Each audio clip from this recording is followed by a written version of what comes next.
મિત્રો, શું તમને ખબર છે શ્રીનાથજી અને દ્વારકાધીશ બંને કૃષ્ણના જ સ્વરૂપ છે, પણ બંનેમાં મોટો ફરક છે. એક, સ્વરૂપ.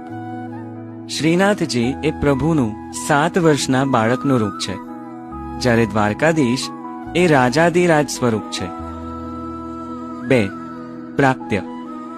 શ્રીનાથજી સાક્ષાત ગોવર્ધન પર્વતમાંથી પ્રગટ થયા છે, જ્યારે દ્વારકાધીશની પ્રતિમા ગોમતી નદીમાંથી મળી આવી છે.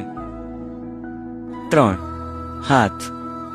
શ્રીનાથજીને 2 હાથ છે, જેમાં ડાબો હાથ ઉપર ગોવર્ધન ધારણ કરેલો છે, જ્યારે દ્વારકાધીશ ચતુર્ભુજ વિષ્ણુ સ્વરૂપ છે, જેના હાથમાં શંખ, ચક્ર, ગદા અને પદ્મ છે. 4, પૂજા.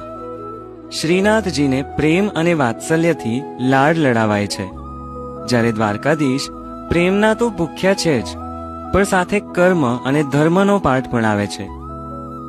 ખાસ વાત, શ્રીનાથજીની નજર નીચે છે, જે કહે છે મારા ચરણોમાં આવો, અને દ્વારકાધીશની આંખો અડધી ખુલ્લી છે, જે કહે છે તારું ધ્યાન રાખવા હું જાગું છું.